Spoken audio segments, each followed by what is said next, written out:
ya Injili takatifu ilivyoandikwa na Mathayo. Utukufu kwako, Bwana. Wakati ule Yesu aliwaita wafuasi wake 12, akawapa uwezo wa kufukuza pepo wachafu na kuponya magonjwa yote na udhaifu wote. Majina ya hao mitume 12 ni haya: wa kwanza, Simoni aliyeitwa Petro na nduguye Andrea; Yakobo mwana wa Zebedayo na nduguye Yohane; Filipo na Bartholomayo; Tomaso na Mathayo mtoza ushuru; Yakobo mwana wa Alfayo na Tadei; Simoni Mkananayo na Yuda Iskariote msaliti wake. Yesu akawatuma hao 12 akiwaagiza, msiende kwa wapagani wala msiingie katika mji wa Samaria, ila mwende kwa kondoo waliopotea wa nyumba ya Israeli. Nendeni kutangaza mkisema, ufalme wa mbingu umekaribia. Injili ya Bwana. Sifa kwako, Kristo. Leo tumesikia Yesu akiwaita wafuasi wake 12 na kuwapa uwezo. Wafuasi wa Yesu walipewa uwezo wa kuwafukuza pepo wachafu, uwezo wa kuponya magonjwa yote na udhaifu wote. Sisi ndio wafuasi wa Yesu. Sisi ndio tunayemfuata Yesu, kwa maana kwamba uwezo huo waliopewa wafuasi hawa 12, tumepewa uwezo huo. Kwa ubatizo wetu tumepewa mamlaka ya kuwa makuhani. Wakristo wote tunashiriki ukuhani wa jumla. Hivyo basi tunaalikwa kutumia nafasi hiyo ambayo Yesu katika kuwatuma wafuasi wake, amenituma mimi, amekutuma wewe, ukafanye kazi hiyo. Inakupasa uwe na imani thabiti, kwa maana kwamba ujue wewe umetumwa na Yesu kufanya kazi ya kuikomboa dunia.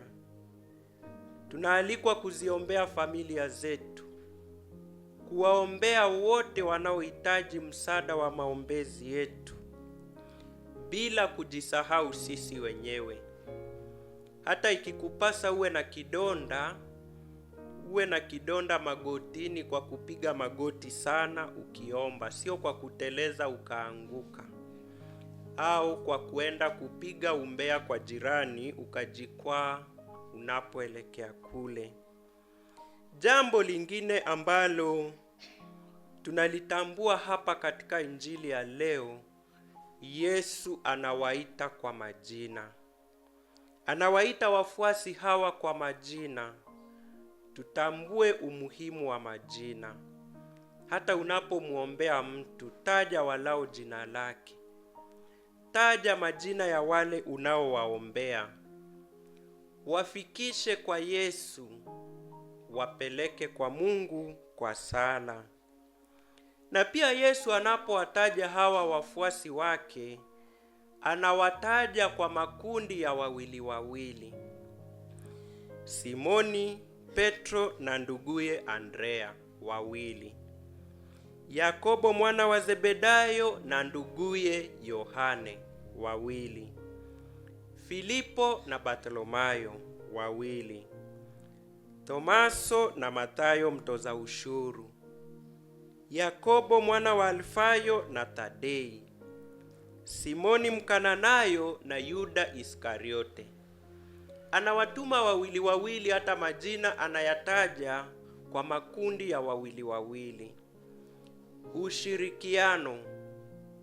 umoja, undugu na kimsingi utu wema ukiwa umefunikwa na urafiki.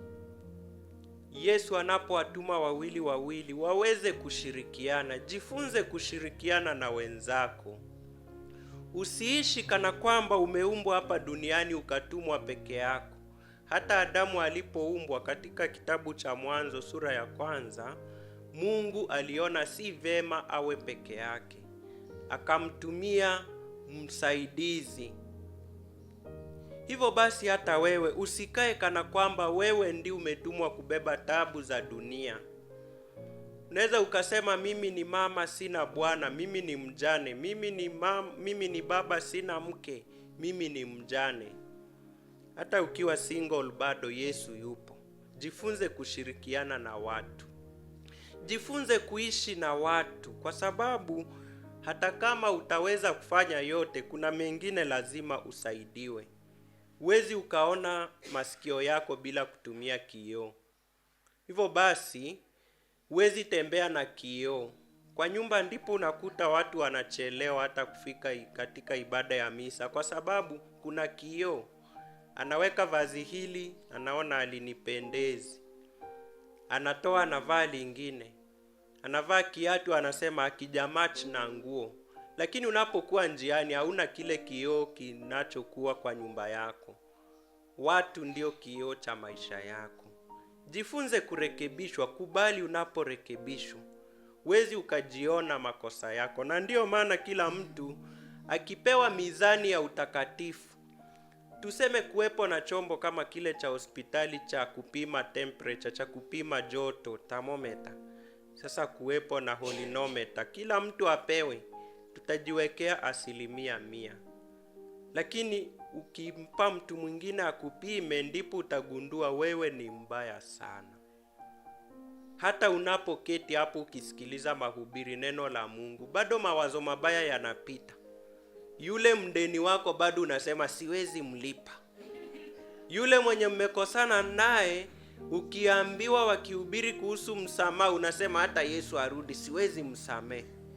Kwa maana kwamba sisi kama wanadamu tumefunikwa na mawaa, tumefunikwa na madoa. Tujifunze kukubali marekebisho kutoka kwa wenzetu. Tujifunze kushirikiana na wenzetu. Tujifunze kuwainua wenzetu. Unapomuinua mwenzako leo, kesho atakusaidia. Umekaa Nairobi miaka 20, hujaileta hata mtu wa kijijini apate kazi. Mungu ni mwema. Na unajiita na kujisifia kwamba umekaa town muda mrefu, kwamba msaidie mwenzako. Unapomsaidia mwenzako leo, kesho utapokuwa chini, huyu ndiye atakuinua. Lakini ukimwachilia yeye aanguke awe chini, kesho na wewe uko chini, wote mko chini, nani atainua mwingine? Tujifunze kusaidiana. Unapomsaidia mtu si lazima umsaidie kwa hali na mali. Msaidie hata kwa sala zako. Msaidie hata kwa ushauri wako. Akiwa mgumu wa kusikia, bora umetenda wajibu wako. Yesu anapowatuma, anatutuma pia sisi. Anapowatuma wafuasi wake, ananituma mimi, anakutuma wewe, katika kulihubiri neno, katika kuwaponya wagonjwa. Ndio maana hata wakati mwingine nikiombea mgonjwa, sio mimi ninamponya. Akipona basi, asipopona ni kwa sababu ya imani yake. Na akipona kwa sababu ya imani yake, ni Mungu mwenyewe amemponya. Hivyo basi ninaalikwa mimi kama Mkristo niweze kumponya kupitia kwa Yesu Kristo anayemponya kupitia kwangu mimi kama chombo. Wakati mwingine unakuwa na mgonjwa, hutaki kumuombea. Unasema, padri niombee, mtu wangu ni mgonjwa, na wewe uombi. Kila mmoja yako na nafasi ya kumpeleka mwenzake kwa Mungu. Katika somo la kwanza, kitabu cha nabii Hosea, tunasikia jinsi shamba la mizabibu lilivyozidi kuenea, ndipo hao watu wakaanza kuongeza mambo yasiyompendeza Mungu. Wakati mwingine mtu unapobarikiwa unasahau penye umetoka. Unapobarikiwa unasahau shida ulioipitia. Kuna mzee mmoja alikuja juzi akiniambia, "Father, niombe, mimi sina roho wa ukarimu. Nilipokuwa nafanya kibarua nikipata 1,000, fungu la 10 ningetoa shilingi 100. Sasa hivi Mungu amenibariki, nimepata kazi na lipo 50,000. Kutoa 5,000 ni kugumu." Nikamwambia, funga macho tuombe, kwa sababu shida yako ukiongezewa unakuwa mgumu. Nimwombe Mungu, asante kwa kumpa huyu kazi, lakini kazi uliyompa inamfanya anakuwa si mkarimu, anakuwa mchoyo. Mungu muondoe hiyo kazi, arudi alipokuwa. Akanishika. Kaniambia, "Padri, unaomba nini hicho?" Nikasema, si unaona ukibarikiwa ukarimu unashindwa kuutumia, labda uondolewe. Huo ni mfano tu, hakuna kitu kama hicho kimewahi tendeka. Kwa maana kwamba wakati mwingine unapobarikiwa unakuwa mgumu zaidi. Umebarikiwa, hata Mungu akakubariki ulikuwa na simu ya lipa mdogo mdogo. Amekubariki umenunua simu nzuri. Hiyo nyingine si ugawe, bado uko nayo tu. Mungu ni mwema. Na kila wakati Mungu amekubariki, umepata posho, ukanunua hata manywele haya ya kubandika bandika ya bei ya juu. Hizo zingine si ugawe mwingine. Bado unaendelea kutunza mavitu kwa nyumba ambayo hayahitaji hata kuchukua nafasi. Kwa maana kwamba ukibarikiwa, bariki wengine, ili kwamba sote tuzidi kubarikiwa. Usibaki tu kuonekana kana kwamba wewe ndiye ambassador au mwakilishi wa mashida za duniani. Shida za duniani ipokee leo, omba Mungu akuondoe, wacha mwingine pia abebe. Shida yako isiwe kitinda mimba cha shida za duniani. Unaibeba, unailea mpaka utu uzimani. Unajua kitinda mimba hata anapokuwa mzee bado anakaa mtoto wa mama au mtoto wa baba, si ndio? Hivyo basi shida yako sio kitinda mimba cha shida za duniani. Unapoibeba ile siku 2-3, achia mwingine pia ateseke. Sio mateso kwako siku zote. Teseka leo, kesho furahia, mtumainie Mungu. Na Mungu ambaye unamtumainia na kuweka imani hai atakuokoa. Amekutuma uweze kufanya kazi, itende kazi yake.